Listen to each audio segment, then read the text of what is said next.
side, and some of these areas, especially between Tampa and Fort Myers, we don't have a ton of gauges that can kind of tell us in real time what's happening. Yeah, plus we're losing power and infrastructure down there. So we did hit 71 over in Lake County. We're 71 in Winter Haven. We're 59 over in Daytona Beach. And you compiled kind of a list here, and these numbers are going to go up probably another 20 or so, I would say. One thing that stands out on this list, a lot of these areas are west of Metro Orlando. So we had a 71-mile-an-hour gust already in Leesburg, 67 in Bartow. You can see Daytona Beach, 64-mile-an-hour gust. Long way away. Onshore flow. A storm still well over 100 miles away from Daytona. Sanford at 63, Lakeland with 62-mile-an-hour gust, and just outside downtown, that should actually say Orlando Executive, around a 61-mile-an-hour gust. Okay, and just a quick update here as the power outage map continues to climb. The redder the color, the worse it is for customers over here without power.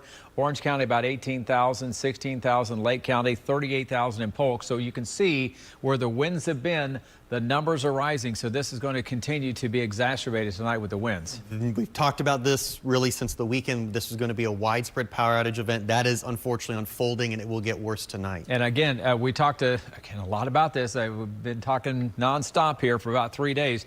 Look at that channel of heavy rain, David, and it's just coming around the eye, and it's a Cat 2 right now, but if that's going to be the path through here, this heavy rainfall is going to ride right up through Metro Orlando. Flash flood warnings are out right now. And we have talked about this behind the scenes. We're growing increasingly concerned about this area right here. This is kind of the northern Iowa, and what's happening is it's almost becoming elongated, and that is very intense rain. We know for a fact parts of Pinellas County ended up with about 5 to 9 inches in an hour. That's resulted, Tom, in a flash flood emergency rarely issued. Yeah, flash flood emergency for the Tampa area. That is extreme flooding. We had this 2 years ago during Ian. We saw it with Debbie in the Panhandle earlier this year. We saw it with Helene, of course, up in the mountains. But flash flood warnings are out. We're going to get a lot of heavy rain over the next several hours as this storm kicks on by. And we will get a new track here coming up in about an hour. They're not going to change all that much. We kind of got this locked in. But Cat 2 now, Cat 1. And I went ahead and drew that last point on there, David. 80 miles an hour, roughly 6 a.m. Yeah, and another thing we've kind of been trying to hammer home here is the core of this system is going to make the trip all the way across. You can already see a great imagery here in the velocity data where Tom has kind of drawn this red area. That's where the 100 to 80 mile an hour gusts are currently occurring, and that will slowly kind of work its way through much of Central Florida. In the meantime, a whole lot of wind and rain here in Dr. Phillips, Orlando, Altamont Springs. And again, as we talked about, this really, really heavy rain core because we're kind of forcing things. We're kind of like wringing it out. That's maybe a better analogy. As dry air comes through, it helps to increase the rain rates and also creates the gustiness. So it's just going to be a very, very long night here. And David, we've been working on this forecast model, trying to get it all timed out, but you can see that heavy rain moving through between now and midnight. Yeah, so things in Orlando, things are getting bumpy now. It's really going to step up here in the next couple of hours. Worst of the weather probably between about midnight, 3 a.m. or so, Tom, it looks like. I may stick my head out the door a couple times if I can. Yeah. I'd be safely, of course, to see what's going on. Just being a meteorologist, I don't get out in the field much, but you can see very heavy rain on the southwest side of the storm as well. Good news if you're in Brevard County, well, as good as we can get with the hurricane coming through, but the heaviest rain, I think you've already had 6 to 7 inches. Yeah, and again, the dry air is really going to begin to impact the core of the system, so you may not have a ton more rain in sections of Brevard County, but as we move into the morning hours on Thursday, and we've really talked about this, Daytona Beach, Palm Coast, Marineland, New Smyrna Beach, you could be looking at a 12-hour plus sustained onshore wind.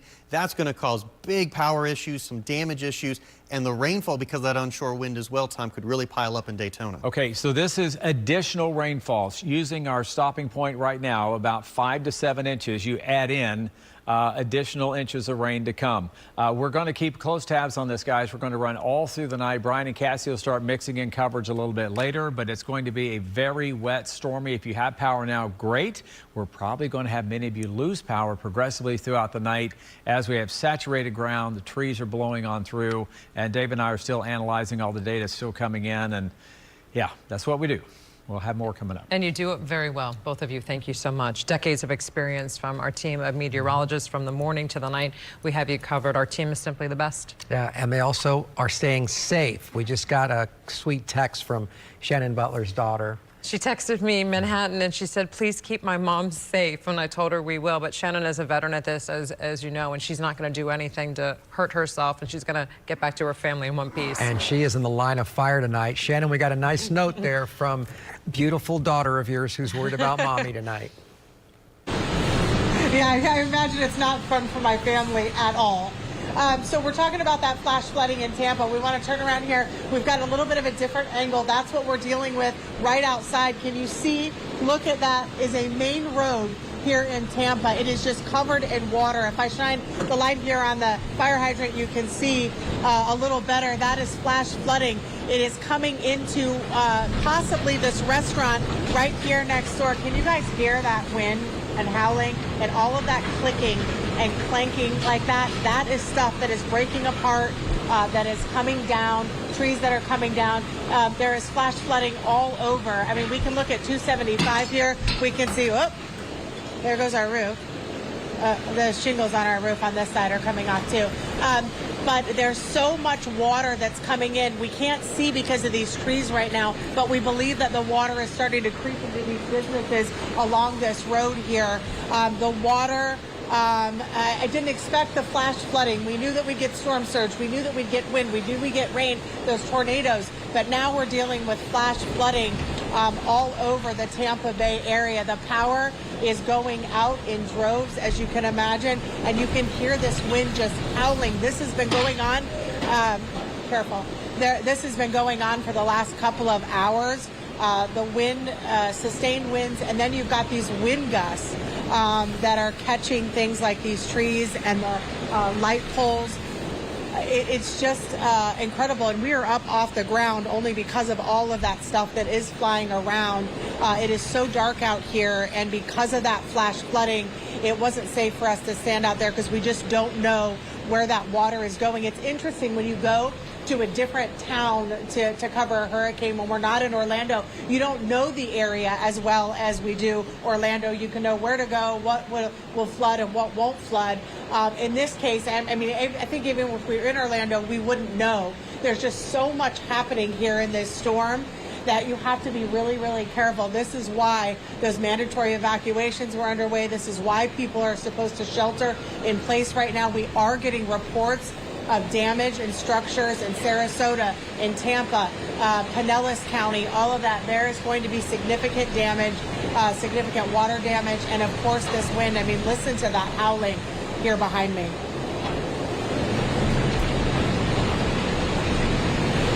Yeah, the sound tells the story. So loud. It's like it's roaring. Gosh, you just listen to that. And the water bubbling up, and you could hear it and see those shingles or those tiles that are coming off of the roof right there. Powerful.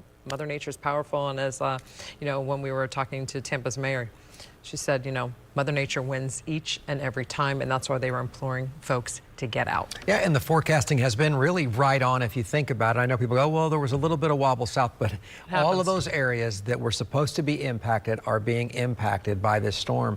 And again, as we like to say, we've got you, we're prepared, and we are basically next in line for this storm that continues to roar across Florida. Right, an area, Greg, that's had some significant flooding problems is Delaney Park. We've had reporter Giovanni Diaz out there the past 2 weeks talking to residents, and right now our Nick Pampantonis is there because Nick, folks there are just so concerned about the flooding they've been dealing with, and now with this storm, they're really concerned. Yeah, and we'll see what happens the next couple hours. We've been in, unlike Shannon, in a little bit of a lull in between bands here in the city of Orlando for the last hour. And so if you made it through that last hour with your power, you're enjoying it for a little while longer. This is frankly the worst that we could find in our journeys around Orlando. This one live oak branch that came down sometime in the early hours of the storm. We also have on this particular street some localized street flooding here. So when we talk about the flooding, the ponds still have capacity. All these lakes that are around this neighborhood, there's still some room to go in terms of water retention and collection. This just happens to be, it could be a blocked storm drain, it could be something else that's keeping the water in place on this one particular road, but it's just this stretch. We do have reports of power outages in the Winter Garden area. We drove a stretch of East Colonial. That's power is also out, so there is localized power outages going on. We're seeing the blue flashes in the sky as we are driving around here, so we know that is happening. But for right now, as you can tell, it's very calm here in the city of Orlando. We're watching that radar that Tom and David are showing everybody, and we're seeing those bands coming our way. So we know this is probably it until the main event comes, and once that main event comes, we're going to be in it, and that is what we're going to be watching for. If you have reports of stuff happening in the Orlando area, feel free to reach out to us. We'll be able to come to your neighborhood as well. For now, live in Delaney Park, Nick Papantonis, Channel 9 Eyewitness News. Nick, thanks so much. We're going to continue our coverage as well. We're going to take a quick break as we continue to take you all around Florida. It's a little after 10:11 right now, and we are expecting, once we hit that midnight hour, at least in the heart of Central Florida, we may have some similar experiences to what Shannon Butler is going through right now. We also have someone set up who just went through the eye of the storm, a former Orlando resident now living in Southwest Florida, and we have some pictures of what people are doing in Central Florida to deal with the anxiety of the storm that is impacting all of us tonight. Milton. It's hurricane season. Our team in Severe Weather Center 9 is here to keep you and your family prepared. WFTV.com is your source for everything you need before, during, and after a storm. Go to WFTV.com/tropics and track every storm's path with our interactive tracker. Check out our weather live stream 24/7. This hurricane season, be prepared with WFTV.com. Eye on the Tropics on WFTV.com is sponsored by OUC and Storm One Claims Public Adjusters. What's next with Florida Blue? Let's create health solutions that go beyond physical health. Yes, let's talk mental health by talking, but also by moving and by not moving. Wow, you look relaxed. Yeah, let's get it off our chest and onto a canvas. Painting reduces stress too. Beautiful. Let's find health solutions that work for you. Florida Blue, your health solutions partner.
Where our reporter Shannon Butler is, we've seen the tiles begin to come off the roof and the waters looking like rivers in some areas. Yeah, and just a minute ago, Tom, and he's right over my shoulder, 79-mile-per-hour wind gust in Winter Haven.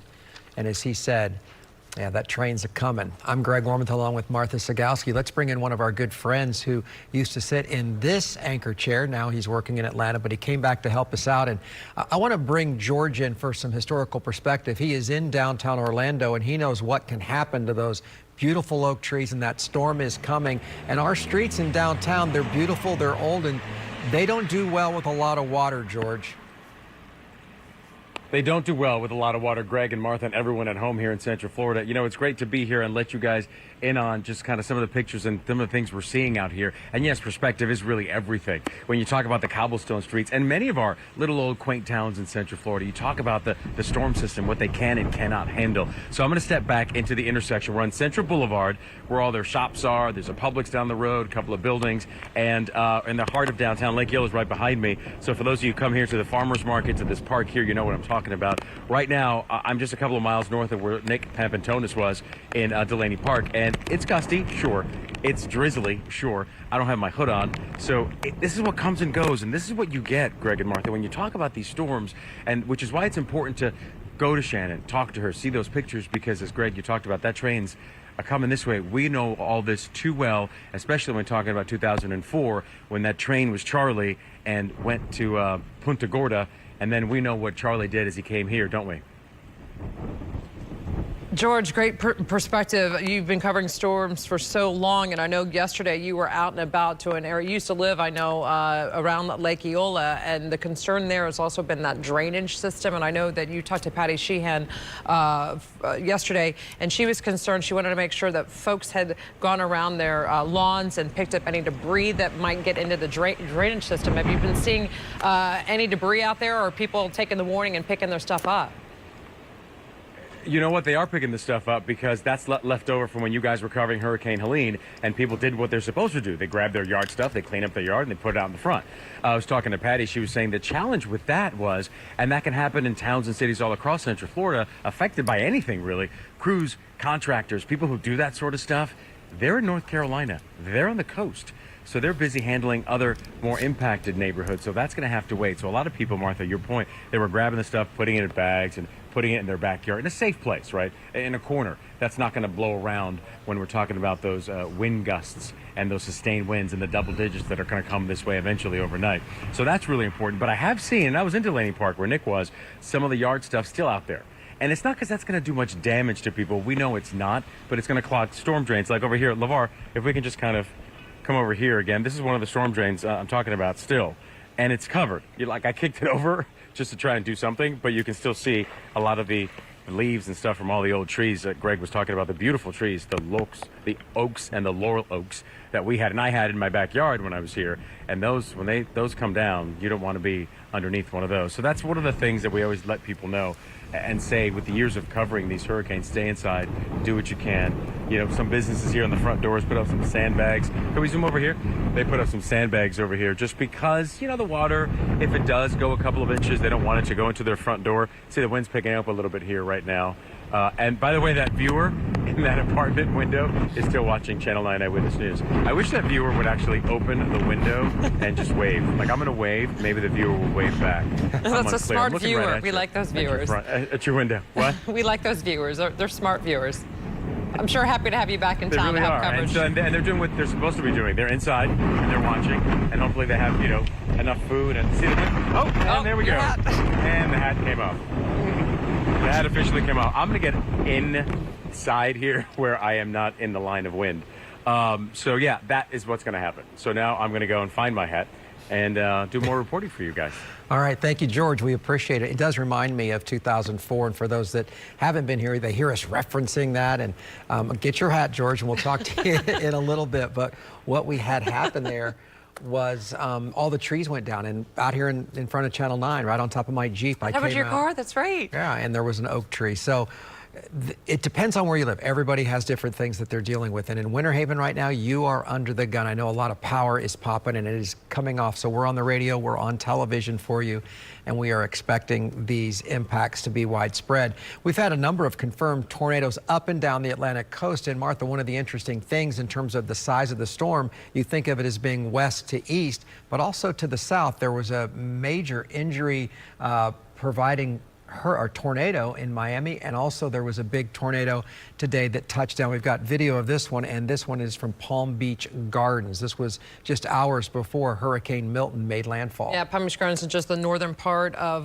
Palm Beach County. My mother actually lives down there. Channel 9 anchor Alex Walker joining us now with some video of serious damage, Alex. Yeah, serious damage. Earlier this afternoon, a confirmed tornado touched down near Palm Beach Gardens. We have received video of some of the extensive damage to a neighborhood. I'm going to let this video breathe for you just to show you how ripped apart this neighborhood is. Parts of the roof have been completely torn off. And look across the street here in a second.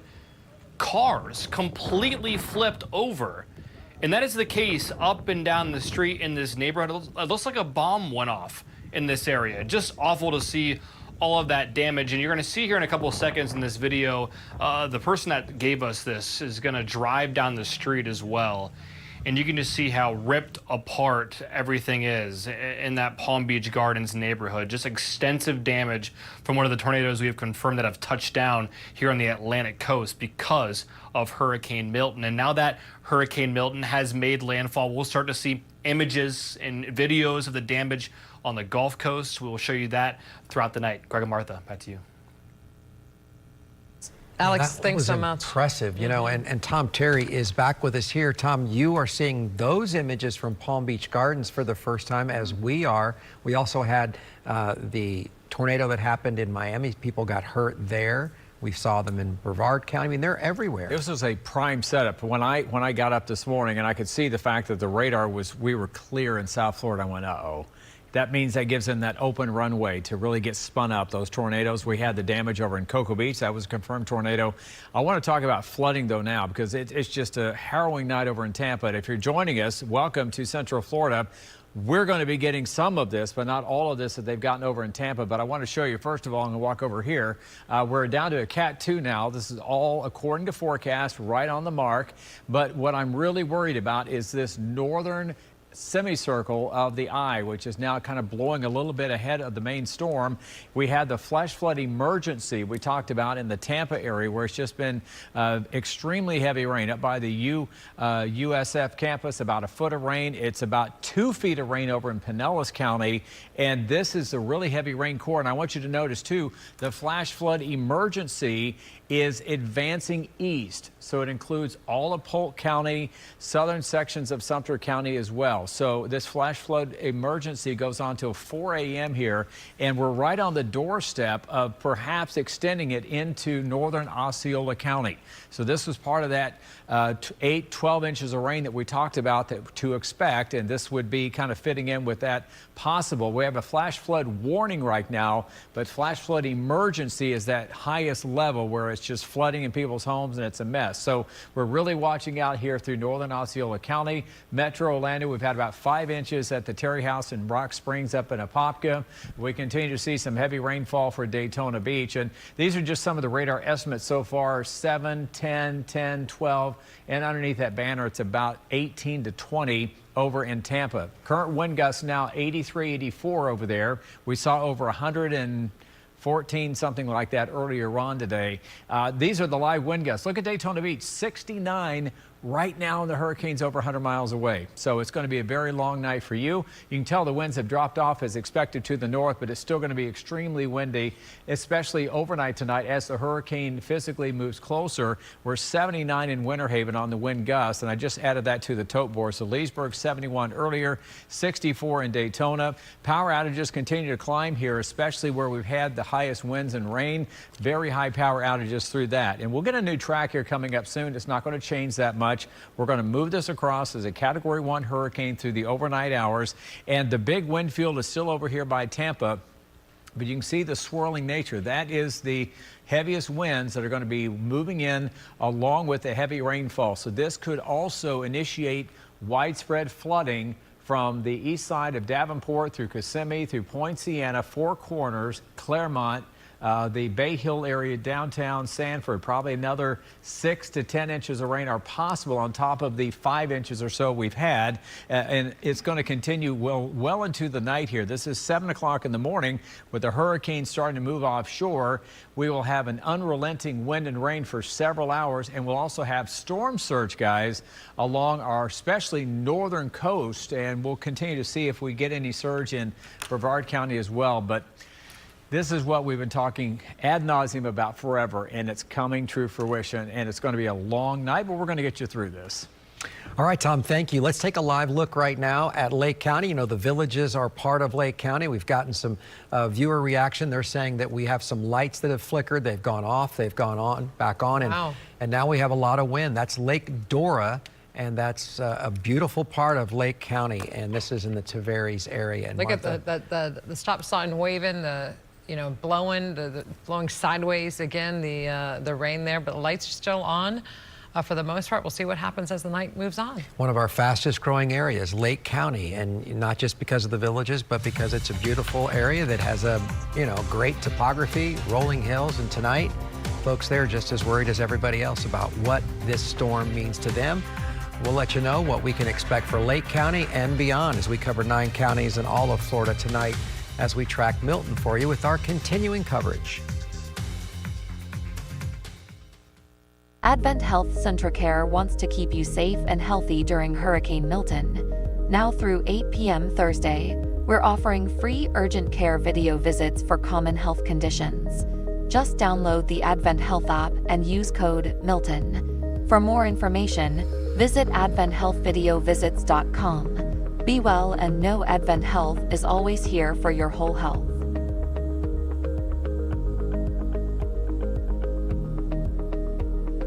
When I grow up, I'm gonna be an astronaut. I'm gonna be president.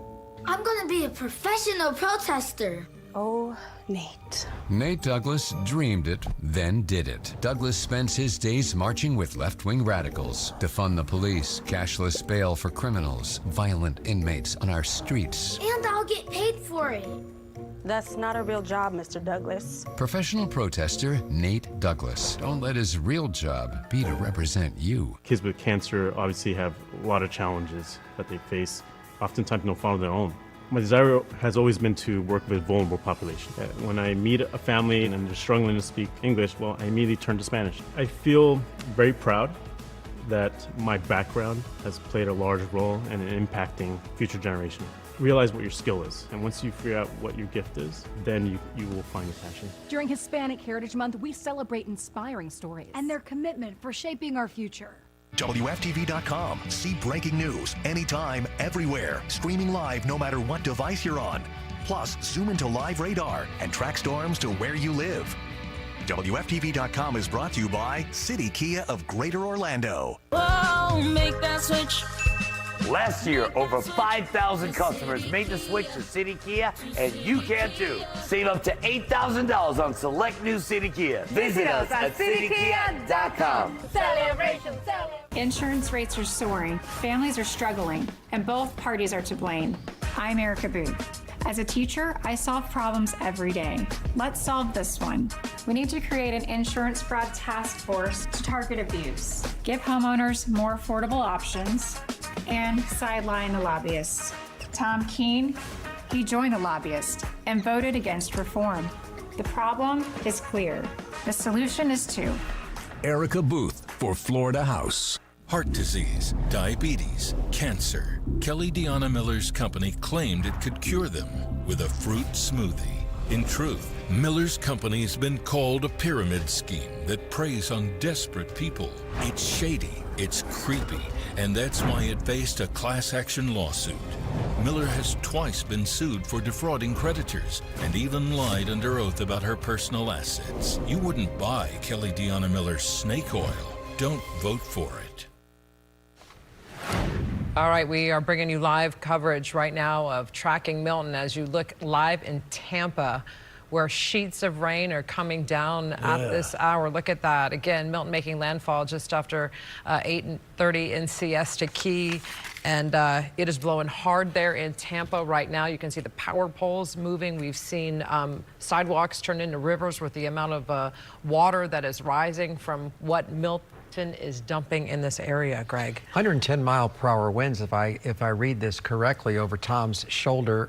Good evening. I'm Greg Wormuth along with Martha Sagowski. We continue our coverage. We'll take you live there to one of our reporters who is stationed in a safe spot. And when you Flash flood emergency, in fact, right? Yes. Yeah, this is such a mess, and there are people that are reporting, and I'm looking at some of the social media, they are so concerned about Sarasota right now, basically underwater. Yeah, huge surge to the south. Not as high of a surge in Tampa, but they got a flash flood, a 1 in 500-year flood, where I've had rain gauges over 22 inches of rain. St. Pete is getting crushed. Incredible rainfall and wind and damage, so that'll be part of this story as well. And the heavy rain is on the move. Let me show this to you right now. We'll be getting a new advisory here shortly. We have been locked in, relatively speaking, on this track now for the last 12, 18 hours or so. It's been a little bit wonky of a storm, but we've been trying to give you the best information as we get it. This area of rain right here is what I'm concerned about, because we have a flash flood emergency out for Tampa. The heaviest rain rates are now moving out of Tampa and are swinging across eastern Hillsborough County, northern sections of Polk County, heading toward Winter Haven on the north side of the I. And we told you this would happen, the dry air down here, but convergence and the winds are coming together and the rain rates are incredibly high across the I-4 corridor. And flash flood emergency, where you see this red flash flood emergency, southern sections of that's going to be right around Highway 50 South. That's the Green Swamp State Forest. So relatively sparsely populated, but a whole bunch of rain coming up through Four Corners, Celebration. We already have flood warnings out for the Kissimmee St. Cloud area, but I'm concerned you're going to get into perhaps a flash flood emergency for you as well, which means imminent flooding is coming into homes and things like that. So very heavy rain. We have flash flood warnings, just a good old-fashioned flash flood warning, which is bad enough for Orange County. And again, as we widen out the vantage point, I want to give you an idea roughly of the rain we've had so far. And we've had some little strips here along the coast, mainly from the outer squalls that were bringing tornadoes earlier today, where you see the brighter colors. You will not get that much more rain. The heaviest rain is going to be ongoing to the north and right where we painted the picture for you over the last several days. And this is early warning future track. And this is from now through Thursday evening. Lesser amounts of rain to the north. This may be too low, but you get the idea. The heavy rain will be along that northern boundary as it comes through. Another foot is possible across the area. Live wind gusts right now 70 in Daytona Beach. You're over 100 plus miles away from the storm, and it's already 70, so it's going to get windy. Hurricane warnings were in place for a reason. 79 in Winter Haven, and I've been watching some of the outer winds around this storm right now, well over 60 miles per hour. That's coming in from the terminal Doppler, which we were using earlier to watch tornadoes. So the track continues through the Polk County area and eventually over toward Brevard County by daybreak in the morning, and winds will probably be down to around 85 miles an hour or so, only 85. It's going to be a very windy and stormy night. And you can see this happening, what we've been tracking and telling you about happening with our forecast model, this elongation stretching out of the heavy rain threat along I-4 through midnight 30. This is Winter Haven, Claremont, Orlando. This is why I think we may extend a flash flood emergency over into parts of Osceola and Orange County. Whether we do or not, it's very heavy rainfall still on the way on top of the roughly 5 to 7 inches of rain we've had in parts of Orange County. I know it's about 5 1/4 up in Apopka right now. I just checked my neighbor's rain gauge. You can see 6:30, very heavy rain still hammering the East Coast as well. And I wanted to show you the wind speeds here. Early warning future track, just one snapshot in time, if you will, at midnight. We're still 74 over at New Smyrna Beach, 70 in Cocoa, gusting here. And you can see where the winds start to taper off a little bit. That'll be because we're getting near the center of the system. It'll probably be just to the south, but very strong winds on the north side, 70, 73, 82, And earlier, the model was showing 89 over in New Smyrna. I think it just passed through there, the data query. So you can see very strong winds. And this is after daybreak in the morning. The hurricane is offshore and the winds will start switching back in. But a very, very stormy, squally mess. And safety tips for us: stay away from debris. We're going to have down power lines and trees. Use those portable generators very safely. Keep them outside the garage. Put them outdoors. They're going to be just fine. Make sure you document the damage. Hopefully you took those pictures before the storm arrived so you could kind of differentiate between maybe issues you had before and the issues you're going to have after this hurricane. We're just watching. It's going to be a very long night. Our whole team is watching this. Not our first rodeo. We're going to get you through this, but this is by far one of the most significant hurricanes that we've dealt with here in Central Florida, and the worst is still going to be on the way for us tonight. Some sad news to report. Breaking news tonight. Several news agencies in South Florida are reporting multiple deaths because of tornadic activity down in Port St. Lucie, and apparently some of those deaths are elderly folks. And but again, when you have a bay like Sarasota Bay that's angled north to south, pushing water down towards Siesta Key. And there's water in the street in Venice, so we know that there is definitely a pretty good push. So we'll get there. Let's take a look at what is going on down with the wind. First of all, let's look at the wind. Look at Leesburg gusting to 75 now. That's that eye wall moving over to the east there. There you see Sanford, Orlando Executive Herndon Airport there. The McCoy, the Orlando International Airport, is not working. They're out of commission for some reason. But anyway, the winds are coming toward Central Florida, already gusting to 70 at Daytona Beach. Obviously, it's going to take out power, knock down trees, and so forth. Here are the winds. Look at this, gusting right now, 101 at St. Petersburg. There at Albert Whitten Airport there on the water, because the wind is coming in over the water and getting right there. 83 up at Tampa International, closer to downtown Tampa. So it's still happening on the backside, but it's very complicated, kind of dual coming apart kind of system that we're looking at. Now we're using the radar just to tell you about wind direction, low-level wind direction. And here you can see it coming down from the north to the south. And this bay right in here, it's called Sarasota Bay. This is Siesta Key right down here, so down at the south. So the water is getting pushed down towards Siesta Key. You may have seen the cameras that we had in Siesta Key showing that water rise. So it's just because the water isn't coming off the Gulf anymore doesn't mean you can't get water rise. Now let's go farther down to Venice. Now I took the radar off here because the radar makes it harder to see the map. But in Venice, you have Roberts Bay here. And again, the water can come in here or get what's in there gets pushed down this canal here, and lots of flooding off of that area there. And is legit. I mean, it is happening all over this city right now. There is water everywhere. And we've heard about the flash flood possibilities there. You can see the rain, and it seems to almost be, Shannon, switching directions at times. You know, we saw it looks like it coming from would be our left, your right, and now it looks like it's switched back. Are you seeing the winds change a little bit, or what are you experiencing? Yeah, and that's not unusual when it comes on shore like this. We do sometimes try to set up where we're not getting the wind right in our face, and then a few minutes later we made the wrong decision. So that is not unusual, but there is definitely a shift in the storm in just the last probably half hour or so. We think we're getting a break. Like right now, it's like, okay, maybe this thing is starting to move on, and then a second later, see those wind gusts just continue to pound this area. There is going to be significant damage everywhere. I just checked with, thank you, Shannon and Carrie, for that great cover. I just checked with Tom, and he said that you guys are getting behind it. The eye has passed you, so those winds that you're experiencing, the heart of the storm has moved by. So there you go. All right, we're going to check in now closer to home with our Ashlyn Webb, who has been set up in Volusia County in Daytona Beach. And the last time we checked in with her, winds were gusting at about 64 miles an hour. Ashlyn, is it getting worse? Getting steady? What do you got for us? Yeah, it is continuing to pick up here. We're actually under an overhang right now, so we're in a little bit of a safer area, at least for now. But you can see it is beginning to pick up more and more.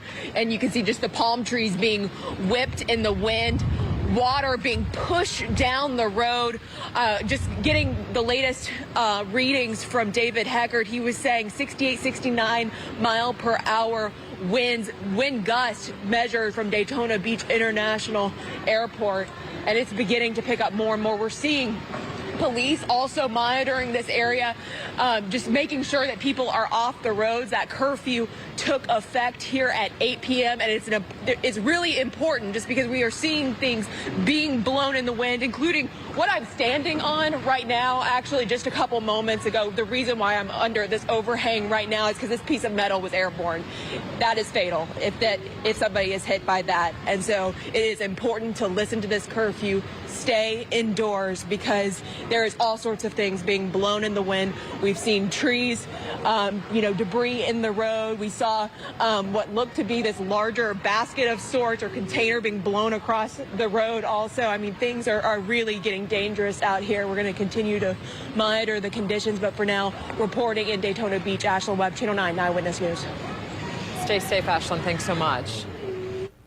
We'll be back as we continue our coverage. We'll take you around the horn again, get you updated on what's happening where and who's feeling the major impacts. As I look out on our cameras over Orlando, we can see it's in the day, and you get something more localized, but even worse in what looked to be a terrible tornado. We could see that debris signature on Doppler radar. We saw some images of these tornadoes. They weren't tornadoes like you would expect with a landfalling tropical system, something like a waterspout that moves ashore, does some damage and weakens. These were big tornadoes by the looks of it, and the National Weather Service will go out and investigate that. How widespread was it across your area? Any word on the number of some of those rescues that your team had to perform? No, there's hundreds of houses that are just destroyed. Anything that was in the path of these multiple tornadoes, our deputies were on the scene. We were out. I was in a patrol car watching cars getting slid off of I-95 as these multiple tornadoes came through so swift and so sudden.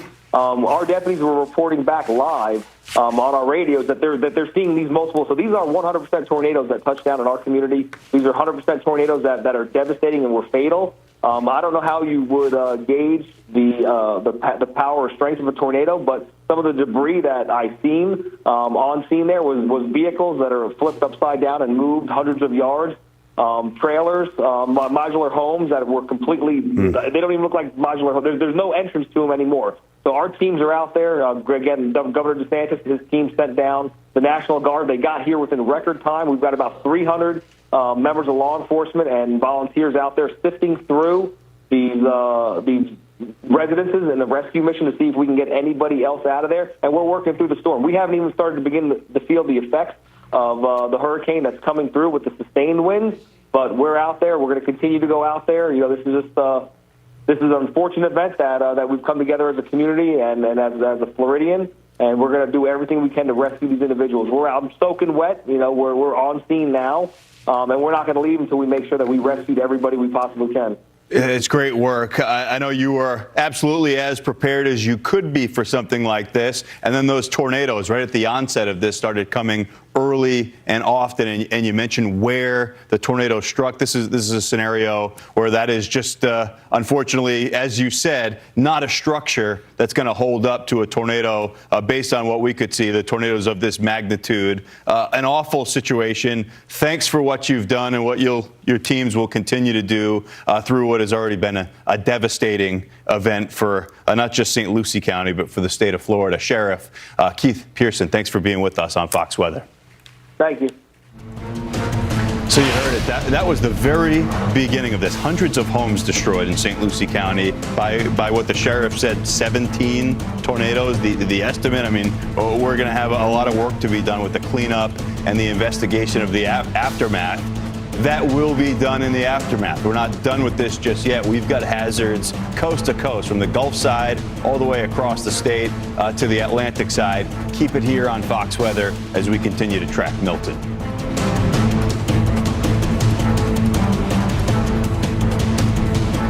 Accidents happen everywhere and every day.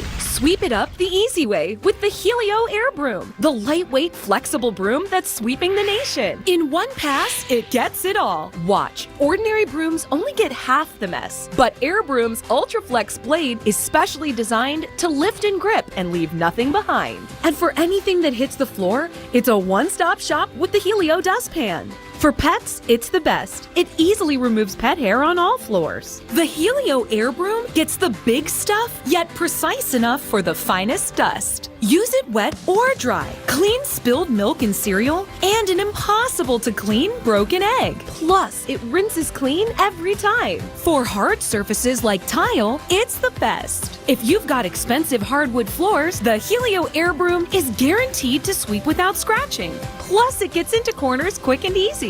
Use it in the bathroom. It'll sweep up hair, nail clippings, and floss. And with its telescopic handle, it becomes a squeegee too. Air Broom's sleek and slim, so you can store it anywhere. Watch, Helio's specially designed lift and grip Ultra Flex blade effortlessly removes dust and hair on carpet, keeping your home mess-free. You'll love Helio or your money back guaranteed. So get your ultra lightweight Helio Air Broom at helioairbroom.com for just $29.99 or call 1-800-671-7430 now. Order today and we'll include our Helio dustpan absolutely free. We'll also throw in the Helio Mini, yours free too. Use the Helio Mini on your couch or furniture to clean fur quick and easy. And for the car, watch as Helio Mini cleans fur trapped in your car's carpet better than a vacuum. That's right, you can get the Helio Air Broom plus the Helio dustpan and the Helio Mini, a $60 value for only $29.99. So order now.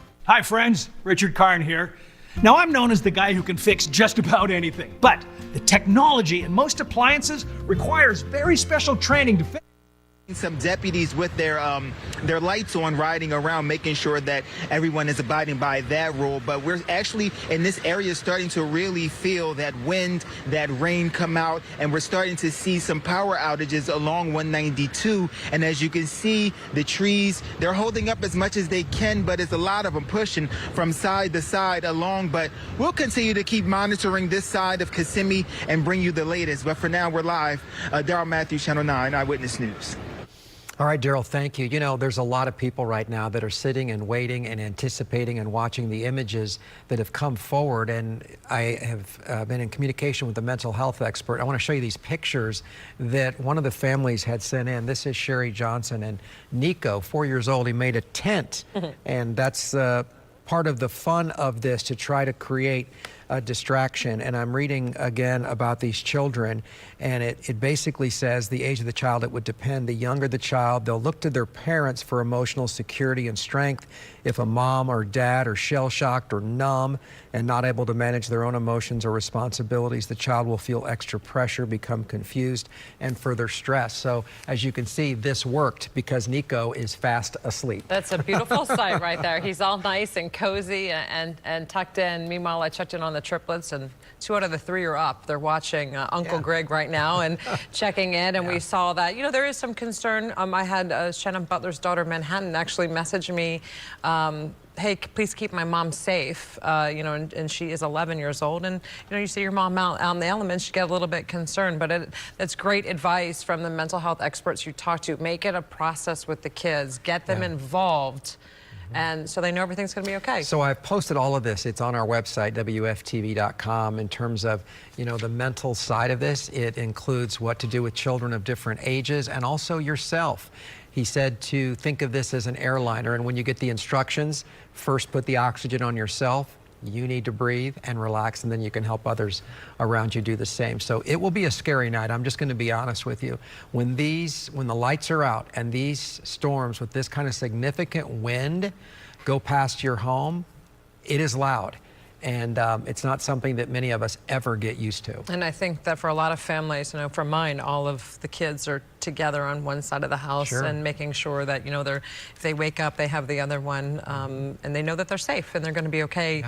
In numbers. And then as you plan where you're going to go to bed tonight, if you've got a large tree that you've been concerned about, maybe a big oak tree, then have you or your family sleep on the other side of the house, just in case. We've seen that happen actually in Helene, where mom and her, I believe, baby twins, a tree came down, and they did not survive. Yeah. So it's important, you know, just be smart. If you know a tree's going to come down or has the potential to have some issues, don't sleep there. Let's check in with Tom right now. We want to get the timing of all of this, and then we're going to take you also down to someone who just lived through both the eye of the storm and then the backside as the storm rolled past. And this was from the Fort Myers area. But Tom, you've seen these video images. You've heard about now we have fatalities in Port St. Lucie, and that's from the tornadic activity. I mean, this storm, we already know it's a deadly storm. Yeah, incredible power in the tornadoes we had today. Unusually powerful tornadoes. They had a wide open runway coming in from southwest Florida across, and I want to show you downtown Orlando. We can actually in the distance see the rain spraying off the buildings here. That's a look north over downtown. That's a look to the south. What I like the fact, almost nobody out on the roads. Just got the new advisory. Winds down to 105 miles an hour. Still an incredibly powerful hurricane that's going to be working its way right through near the Melbourne area by around 6 o'clock in the morning, and then offshore. But it is still bringing a lot of wind. These are the wind gusts. We have 79 in Winter Haven, so that is getting closer to where some of the stronger winds are starting to pick up right now. We've already been over 70 in Daytona Beach. We were 71 earlier in Leesburg, and here you see the latest position, and this is going to just truck right on across. And again, what we're really getting concerned about here is this very heavy rain that we were expecting would be on the north side of where the track is, and that's exactly what we're seeing. This red area we normally reserve for tornado warnings. That is going to be flash flood emergency. And if you're just tuning in, just before 11 o'clock here, we dumped a 500-year flood event over Tampa. They missed the record storm surge, but instead got the northern eye and got this incredible flood that's going to be a huge mess for the Tampa-St. Pete area. You can see the heavy rain, and this flash flood emergency also includes extreme southern Sumter County. That's the green swamp area, though, so we're okay. And then moving toward northern parts of Polk County as well. And we still have very heavy rain that's now moving in across southern Lake County. I'm watching Four Corners Celebration just north of Kissimmee. We may be able to arc this heaviest rain shield just on the north side of Osceola and hopefully keep it out of your area. But I'm really concerned about Orange County right now as we're continuing to see very heavy rain. We already have a flash flood warning in effect, meaning the water can rise rapidly. We don't have the flash flood emergency, which we had in parts of the area 2 years ago with Ian. That was a 12 to 16 plus inch rainfall, but we're still getting a lot of rain yet to come. Popka, Mount Plymouth, down through Altamont Springs, flash flood warnings are still in effect here. So it has just begun, and you can see here that's 10, 12, 15, and the kind of darker gray here is going to be over 20 inches of rain on the northern side of the eye wall. How much more? Forecast model showing another 9, 8.5. That's raining right now, possibly as much as 14. I don't know. We'll see. I certainly hope not. But I think we're probably getting closer to another 7 to 10 inches of rain in downtown Orlando, which would put us up to that 14, maybe 15 inches total that we had been expecting. And this is just one of the flood threat products that we're getting from our forecast model. You can see the highest flood threat over Tampa, but we're going to move this flood threat in across Metro Orlando, where I showed you, and also a high flood threat up here in our northern beaches, because you're going to be the last to see the rain move out. It's going to be finally exiting, but not for about another 12 to 14 hours. So what you've got, you're going to get for a while longer. Here's a look at early warning future track, and we can see the swirl here. That's the hurricane according to our model. There's the track from the Hurricane Center. We're locked in. But notice the bright, vivid colors, the fuchsias, the brick red. That is high rain rates. We could get a flash flood emergency issued for Orange County with more rain coming, 6-7 inches of rain additional. And this is going to be 3:30 in the morning. And as I showed you, remember that flood graphic I just showed you up in this northern beach area? Look at what our model shows here at 3:30 in the morning. It is hammering not only with wind, but with flooding rain potential. So this is going to be another huge concern during the late night hours. This is 6:30. So Cassandra Cremy and Brian Shields were all kind of tagging in and out early in the morning, but we'll pull some of the heaviest rain through, but continue with this heavy rain threat until probably mid-morning up in Volusia County. This is a look at the future winds, and this is just kind of one snapshot of the model here, but you see lots of 74. I saw 87. There's 87, New Smyrna. I believe it's 67 in Leesburg, and then the wind starts switching direction as the hurricane moves offshore. But look at Palm Coast, 77, 82 New Smyrna. This is just going to pound and pound and pound our northern beaches. I saw 94 flash by, so I hope that's the upper limit. I think I remember 2 years ago with Ian, which was only a tropical storm, by the way, when it was over here, not a hurricane. We had 84 up at Daytona Beach, so we could easily increase that by 10. So, as we all take a deep breath here, myself included, after the storm, stay away from debris, assume all power lines are active, use those generators safely. We've been teaching you a lot about how to stay safe and prepared, hunker down. We are going to have more and more of us lose power overnight. Download our free weather app, our news app, and as we get hopefully into tomorrow, we'll have more live coverage on our radio partners up and down the dial, 580 WDBO and 107.3. By the way, nothing else cooking right now in the tropics concerning to us, but we'll be watching about a week, 10 days from now. The American GFS is trying to spin up a little tropical trouble in the Western Caribbean, but that's a ways down the road. One storm at a time. Yeah, let's not worry. Let's not get ahead of ourselves. But, you know, you brought up a good point. You had a list of reasons why one should not go in any of the floodwaters. Yeah, some serious stuff. Again, it's those down power lines. I've covered as a reporter in Miami. Family was killed because after a storm they came out. They were curious after the storm passed. Not quite full sunlight. They came out, stepped in an electrified puddle, if you will, because a down power line was in there and electrified a mom and a son, tragically walking the dog. But you've got some reasons. In the morning there will be a bunch of water standing that might be encouraged. Your kids might want to go out there and play or jump and swim. Down power lines, human and livestock waste, household, medical, industrial hazardous materials, chemical, biological, radiological, also other contaminants that can lead to illness, also wild or stray animals. So I think that's a pretty good list, not to mention it's something that, you know, obviously could take your life if there happened to be a down line in there. So don't go in the water tomorrow, I think is what we're saying. We'll be right back as we continue our coverage. 11 o'clock hour, we will take you to an Orlando resident who actually just went through the eye of the storm. We'll talk with that person and much more. Still ahead as we track Milton. It will be here soon over us in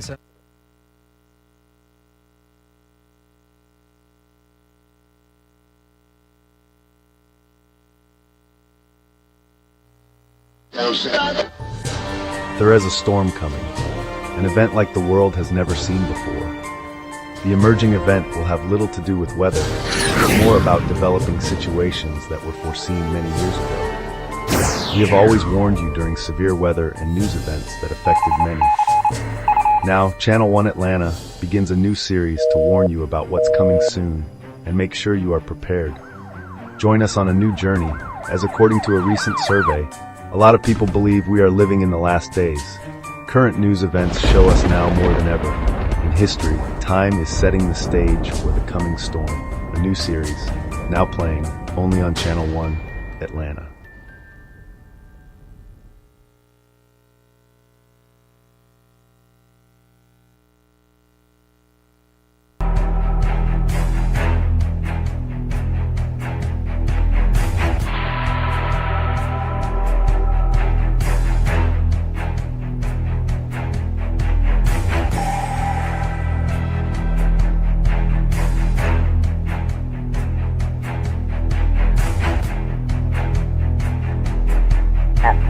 So far, we're holding our own. But again, this is just happening in Volusia in a big way. Likely a Category 1, maybe a 2, I'm not really sure, but likely a 1. And any little damage will be hard-pressed to deal with and to recover from on our dunes and our ocean front. All of these folks along Daytona Shores, Daytona Beach, Wilton by the Sea, Ponce Inlet, they have all just struggled to rebuild, get their seawalls up, get their pools back in, get it all going. The hotels, the condominiums. So this is a real blow.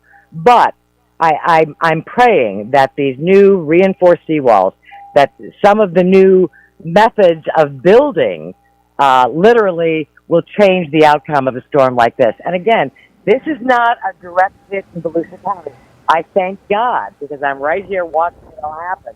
Or I don't think necessarily in Brevard, but we're getting that, crazy storm coming around, that dirty side of the storm. So we're feeling Cat 1, maybe Cat 2 winds. I'm seeing a little bit of trees down, a little bit of branches down, a little bit of damage, but nothing massively significant yet. My thoughts are with our friends on the West Coast and all of these folks dealing with this tornado damage. You know, you're looking at all these tornadoes coming in before the hurricane. Oh, my Lord. You just wonder what is in the plan for all of us. But so I just pray Florida strong. That's all I can say, guys. Well, Claire, thank you so much. It's so good to hear from you, and especially on air. Please be safe.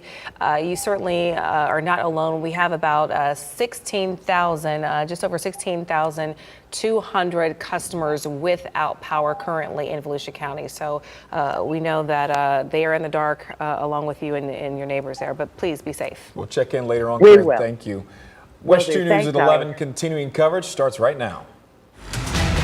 You're watching continuing coverage of Milton from West 2. Now at 11, Hurricane Milton makes landfall as a Category 3 storm. Hours before the worst of the storm arrived, tornadoes spawned all over Florida.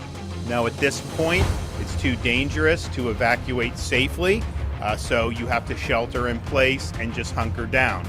We've learned at least several people are dead, and we won't know the extent of the damage until after the storm blows over. West 2 has reporters all over Central Florida. The wind gusts have really started to pick up here in the last 15 minutes. We're giving you a look at the worst damage. Look at this column. This is a Wells Fargo bank, and you could just really a testament to how strong the winds is. Stick with West 2 for live team coverage with no commercial breaks during Hurricane Milton. One of the areas hit by some of the tornadoes that rolled through early today was Fort Myers Beach. They're still recovering from Ian from a few years ago, and they're getting hammered again tonight. Not the worst of the storm, but definitely not any conditions that these folks down in South Florida need to experience. And moments ago, we did get that 11 p.m. advisory. So what were the major takeaways? It's still a Category 2 hurricane, even inland. It's about 75 miles southwest of Orlando, and the center of circulation is expected to move over Central Florida, likely south of Orlando, moving over Polk, Osceola, and into Brevard County. So we're expecting the strongest of the winds to really arrive overnight tonight. And people obviously still dealing with flash flooding. We're just getting surprised by that message, emergency Tony? alert. No. Flash flood warning now. Oh, yeah, that does not surprise us at all. So what I'm concerned with, the flash flood emergency has been expanding from Tampa into southern Sumter County. That's, I think, could be coming for us here over the next hour or two, depending upon how these rainfall rates go. Listen, with the new cone, I wanted to update the timing of the worst winds. Now, the winds are going to be strong even north of this main corridor. This is the center of the storm where the eye is going across, and that's the most likely place for the strongest winds. Now, that's not the, I mean, I don't want to lower the expectations for the winds up here. We just had wind gusts in the 70s north of the cone, but they may actually be a little bit higher down here later on. So 2, 4, 6, 8 well offshore. I think by that point in time, everything's pulling away. In the orange, we're still going to see gusts that could exceed 75 miles an hour. It's becoming more of an extratropical type of system here once it moves east of us. And what that tends to do is just kind of enhance the winds on the northern side of the center of circulation. So that's one of the things we're going to be watching. Strong gusty winds here for sure as we head through the overnight time frame and then on into the morning hours. More live pictures for you outside right now. You can see down towards Lake Eola, plenty of gusty winds. There's the flood emergency now. That extends from Tampa to Winter Haven, very close to Celebration, on into southern Sumter County. We'll watch the trends on the radar. You can see the feeling them here. We're blocked right now by a building, right? So I'm going to step back and I'm going to look, and you're going to see the difference once I step back into the wind corridor. You see the jacket kind of fluffing up a little bit, and this comes and goes depending on the night. And people here in Orlando, they've been preparing for this storm for days. A fire truck making its way through the heart of downtown Orlando was pretty much the only vehicle that could make it through as the winds and rain get stronger as the night goes on. Businesses did what they could to keep the water out. All that's left now are older trees to take the brunt of whatever Hurricane Milton decides to bring. One concern over the rain from Hurricane Milton is lakes like this in downtown Orlando, Lake Cherokee. During Ian a couple years ago, it overflowed. The fear now, it's going to keep overflowing and make its way into a neighborhood. The concern is storm drains like this already filled with debris, and the storm hasn't even arrived. The clogged storm system leads to flooding, especially in older towns like Orlando, with northern trees that shed their leaves. And we've seen some of those leaves right here. We're in a corridor here. It's like being on Peachtree Street in Midtown Atlanta back home. Businesses, some buildings, homes. We've seen the leaves start falling. Let's take a quick look at that tree, LeVar. You can see they have older trees here like we have back home. So those branches and limbs, they're going to end up being on the ground as this wind continues overnight. So Carol, let's toss it back to you. We'll come back, by the way, in a couple of minutes to give you another perspective from here. We're live in Orlando. George Estevez, WSB Tonight. And it looks deserted, but I can see people walking behind you to the right there. So folks still out in all of this weather. George Estevez, thank you. And our live severe Weather Team 2 coverage of Hurricane Milton continues now right back here in Georgia. Channel 2's Michael Dowdna went to FEMA's Regional Response Coordination Center to see how they're working to help those in need. He's live in DeKalb County. What are you learning there, Michael? Yeah, honestly, Atlanta's become a sort of a pivot point. To show you, we're actually in AMR's little depot here. They are actually a FEMA contractor. 2 weeks ago, this area was filled with ambulances responding to Hurricane Helene. Now it's kind of become more of a cache of supplies. You can see all these boxes filled with different things. They're loading up trucks right now to go down to Florida to respond to the hurricane there. Godspeed to all of us that are in the path of this storm. Hurricane Milton setting Florida in its sights as much of the southeast is still recovering from the aftermath of Hurricane Helene. The roads are gone. Our infrastructure is barely left. And in the middle of it all is FEMA, rushing resources to help one region recover while preparing the best they can for the other. It's a massive effort. It's a massive effort. And while the impacts of Hurricanes Milton and Helene may be felt miles away, FEMA's response is coordinated here, working with a collection of different agencies, faith networks, and others to try and get resources to where they need to go. We are simultaneously supporting both Helene and Milton response and recovery operations. Manny Toro is FEMA's Response Division Director for the Southeast. See, right now, whenever a need is asked for by a local EMA, the request often comes to this Atlanta Command Center, who then finds that resource and sends it their way.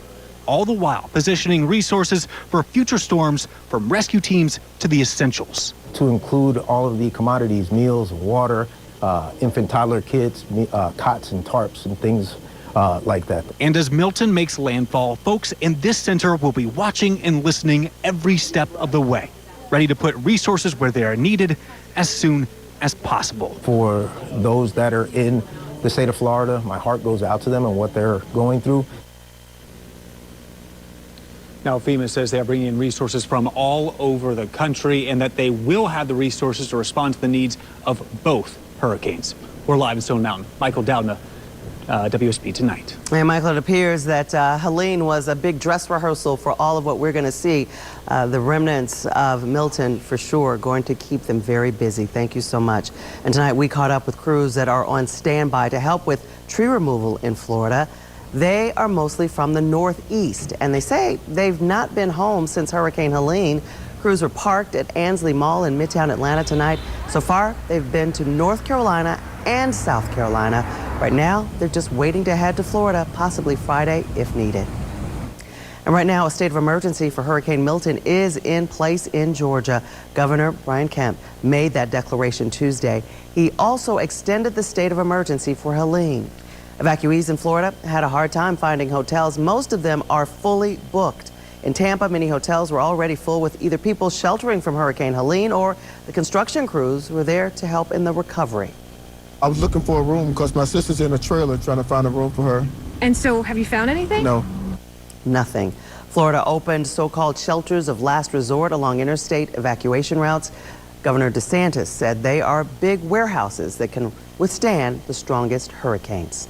And many Florida airports are closed tonight, but the Department of Transportation says it is in touch with airlines amid allegations of price gouging. Flight prices skyrocketed earlier this week as evacuation orders grew.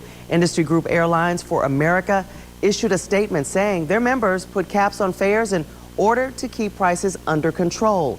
Some even actually added flights to help get more passengers out safely ahead of Hurricane Milton. You can file complaints with the Department of Transportation. Debris flying this way, which is why we moved closer to the building to avoid getting hit by anything. Stuart, Summer? And Justin, obviously, you were out the bay earlier today. You were closer to the water, I should say. A lot of people have been wondering what the conditions like were down there. Obviously, the ocean was starting to come up a little bit, but then you said the water got sucked out, which is a great thing.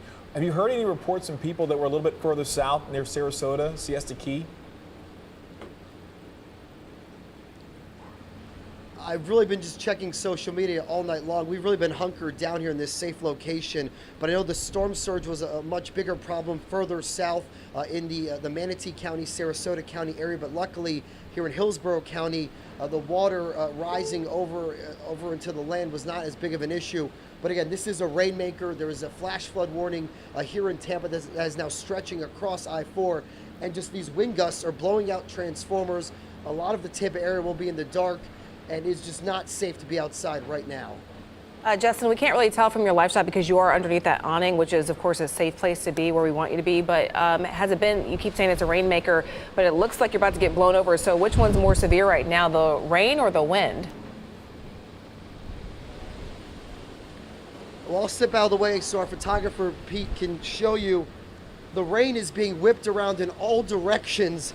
And we've really felt the strongest wind gusts since after 10 o'clock here in our safer location. So it's really that combination, the downpour with the hurricane force wind, just making it awful conditions. Hopefully most people here in the Tampa Bay area have hunkered down and listened to local officials. This is not a night to be outside. And I was here 2 years ago for Hurricane Ian, which made landfall in the Fort Myers area. These conditions are way worse as we get another big wind gust blowing this way. But again, the good news, it appears the storm surge we were also fearful of was not as big of an impact, but there's going to be down trees, down power lines, and just so much rain in an area that's already been saturated from the rain all summer long. Reporting live in Tampa, I'm Justin Schechter, WESH 2 News. All right, Justin, stay safe out there. My goodness. Wow, this is Tropicana Field. This is where the Tampa Bay Rays play, and you can see the inside of the dome there, the lights. Very visible there. The team just playing there a few weeks ago. And now this is also where we had first responders that were staged, including line crews and people that could go out to help people who may have been hurt or injured from this storm, help clean things up as well. And now the roof is gone from the building. This is a major deal because this venue has survived several other tropical systems that have come through the area, but none as impressive as what Milton has done to this facility tonight. We probably need to get Sports Director Darren Stolz in to talk about this facility. It's an older facility, but not something anybody expected because literally people were housed inside there. I'm not sure if any of that debris from the ripped off roof fell inside and could have actually hurt someone or anything like that. But these pictures that we were seeing live right now, just a little bit away from where Justin's live shot was located, show the magnitude of a roof that's now been blown off Tropicana Field. Wow, hopefully no injuries, but we are working to figure all that out. Meanwhile, we want to take you to some breaking news out of Sumter County. Emergency officials have now suspended all of their emergency services until conditions improve. With sustained winds at 45 miles an hour and over that, emergency vehicles, they simply cannot operate safely at this point. Yeah, the other big story that we're also talking about is the tornadoes that we saw from earlier today and some of that damage that we've seen in several locations. Let's go now to Brevard County where people are already starting to clean things up. Tony's had one of the most impactful live shots we've seen of people just walking around after seeing the destruction from the tornado, or possible tornado, Tony. Yeah, it's been a really eventful night here in Cocoa. I want to show you some of the damage we're seeing right now. This is just a look at more damage here to a house here in Cocoa, about 1.5 miles away from where we saw the roof ripped off of that bank. Here's another one. Now, this one is a little more impactful. Now, take a look at the sliding door. Look at the amount of damage, and this is the point of impact. So it's almost like someone took a batarang and just kicked through that door, but just significant damage here from this storm. And as you can imagine, there's a lot of glass and debris and some debris that you can kind of tell that doesn't belong here in the area. The winds are strong, so at some points these ceiling fans that are above us, they almost seems like they're working and turned on at this point. But here's a look at the yard. There's a snap tree right there. I'm going to pivot around here. We are off the water. Here you can see some of the strong damage that has been done to the tree, just a testament to how strong these winds are. Debris on the ground here, as well as just over there you can see the roof of that house just ripped off. Again, we're looking at a house that really has seen some significant damage, one of two homes here in the area that have seen some significant damage from that tornadic activity. Obviously, we're still working to get confirmation. Oh my God, Jake. So one of the things here, I just got to get this, dangerous conditions. You know, you want to be careful. Again, this is actually an example of why you want to be safe. Even after a storm passes through, debris everywhere. This is a nail that got stuck in his boot, but just kind of want to show down the road there, or down the field here, you can see a huge amount of that damage there. And I do want to point out, I was trying to explain this earlier, we were having some live shot issues. So look across at the front yard of this house. That is an A-frame. Jake, can we show them that A-frame right in front of the house there?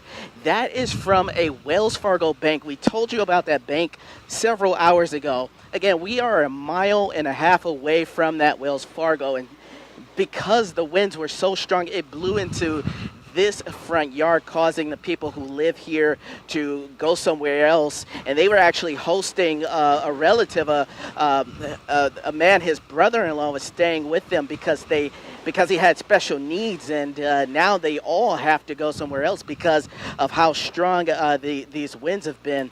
Obviously, as you can see, I cannot really get through that, and I'm not going to try, especially after seeing that nail go through the boot there. But this is just a really, really scary situation for a lot of people in this neighborhood. Fortunately, Stuart, as you mentioned, folks were coming outside of their houses, homes, and sticking together, bringing trucks and whatever they can to clean up the debris. Their concern is that with all of this lying around, obviously they want to help neighbors, but also they got to look out for themselves, because the last thing anybody wants is any of all of this to kick up and blow around. But again, 1.5 miles away, that Wells Fargo, the A-frame right in their front yard. We were looking for that A-frame, and somehow we just ended up over here and found it. So it really is just an eventful day after that those strong winds really ripped through this area. So we're going to continue to take a look at some of the damage here, and we'll have updates all throughout the night. But again, a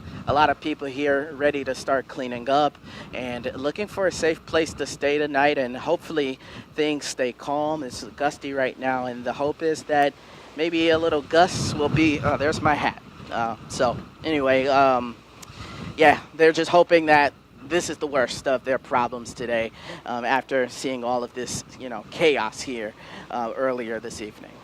All right, I'm Tony. reporting live in Brevard County. Tony Atkins, West 2 News. Quick question. I think I may know the answer to this. Well, one, don't try to go back there to get your hat, because we already saw the whole nail situation. Please don't do that. That's too dangerous. Secondly, this looks like it may be the most dramatic footage that we've seen so far today. Would you agree with that? Earlier you were in Merritt Island and we saw kids playing in shin-deep water, but it seems to be more of a wind event where you are now in Cocoa. Would you say that? And is this the most dramatic that you've seen today?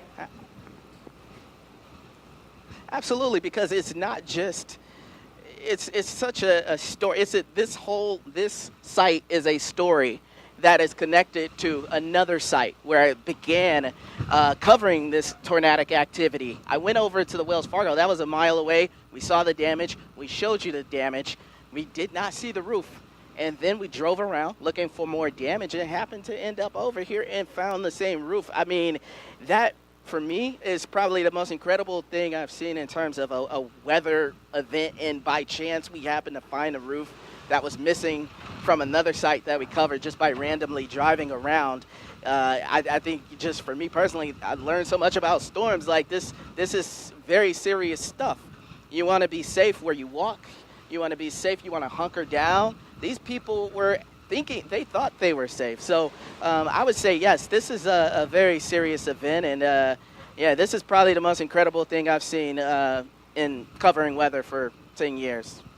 All right, Tony Atkins reporting for us in Cocoa. And, you know, just another vivid reminder there, it is not safe to go outside right now. I know you may be tempted to go outside and look at some of the damage that we're showing you. Let us show it to you, and you just wait inside, because it could be something as simple as a nail, and then you need a tetanus shot, you know, at very least. Brevard County has some shelters that are open, though, because some of those people in that neighborhood may need to go there. Port St. John Community Center has a shelter that's open. South Mainland Community, Walter Butler Community Center, and also Wickham Park Community Center are open right now in the Cocoa and Melbourne areas, and Mico as well. So seek that shelter if you must now leave your home. It's really interesting as we're covering it from county to county to see where we're having major wind events versus rain events, because we know it's a rainmaker, but you know, then we look at his live shot and it's like, oh no, this is definitely a wind maker here. That's right. So right now, Brevard County and Osceola County, most of those areas are getting a break from the rain, but the rain shield's more up north. But you saw the winds. I mean, you saw all the damage out there. And now we're seeing that center of circulation from Milton moving over Polk County. So Polk County is really getting the brunt of the winds in central Florida at the moment. Yeah, and we're also seeing the progression of the power outages go up from the west side of the peninsula and back towards the east side. Let me show you this graphic. What we like to do is show you what the power situation is in storms like this one right here. And you can see that now in Polk County, 62,000 people without power. Up in Marion County, 40,000 people without power. Those numbers are growing, and that is well to the north of the center of our circulation. And you know, these numbers are going to go up. That blue there in Osceola and over towards Brevard County, that's going to change as we get deeper into the night, especially as Milton continues now to pass through southern Polk County, central Osceola County, and central Brevard County. There's your time. It's going to be the worst of the winds right around Winter Haven, 2 a.m., 4 a.m., St. Cloud, Kissimmee, the Orlando area, 5, 6 o'clock, Cocoa, back towards Bithlo, and then over towards Cocoa Beach. The winds are quite strong, though, well north of the area as well. We've had wind gusts in the mid-70s, hurricane-force wind gusts in several locations tonight, well north of the center of that circulation, which is going by off towards our south. Live look in now on I-4. You can see the wind blowing the rain around on the I-4 corridor. Now there's our center of circulation right here into southwestern Polk County. It's going to continue to ride down towards the east northeast. So it's this stretch right here, right around that the remnants of the eye. They're going to see some very strong winds. The winds are going to be strong, though, even north of there. Don't get me wrong. But the important thing now is just north of the center of circulation. Look at the reds now picking on up. We are going to be looking at incredibly heavy rainfall rates here from the Four Corners up towards Seminole County, beginning to develop there for you on into Volusia County as well. Let's take a look at a different vantage point now of what's going on when it comes to flood warnings and flood emergencies. Most of us are under flood warnings, but there is a flood emergency now from Winter Haven up 75 there into southern Sumter County, and this could be extended here farther to the east as we get deeper into the night. There is that center of circulation kind of riding right along that line. That's where we think some of the strongest winds should line up tonight. It's a rural area, but it's an area that's going to see a lot of wind. The backside now of the storm is inching closer and closer towards the western side of the peninsula. Some of the latest winds here, when we look at the velocity product, pinging 65, 75, even close to 80 right on top of the I-4 corridor. And some of the recent wind gusts, Winter Haven, 79. Back towards OIA, Orlando Executive, 55, 64 miles an hour. Back towards the coast, the winds are in the mid-40s, but those are going to pick up later on tonight. Now, up to the north, look at that. Daytona Beach, a 76-mile-an-hour wind gust. You heard Claire Metz talking about the winds picking up there. So the bottom line, the worst of the weather, not done yet, Cam. That's going to take about another 6 hours. That's right. Here's a look at the top wind gusts we've seen across central Florida. As Tony mentioned, we had that one registered at 76 miles per hour in Daytona Beach, but we saw wind gusts as strong as 75 in Leesburg. Sanford International, 63-mile-per-hour wind gusts, as well as Orlando Executive right around the 60s. Look at the sustained winds right now. So they're coming in gusty out of the south-southwest. Here's the center of the circulation here, as Tony mentioned earlier. You can clearly see it as you take a look at the wind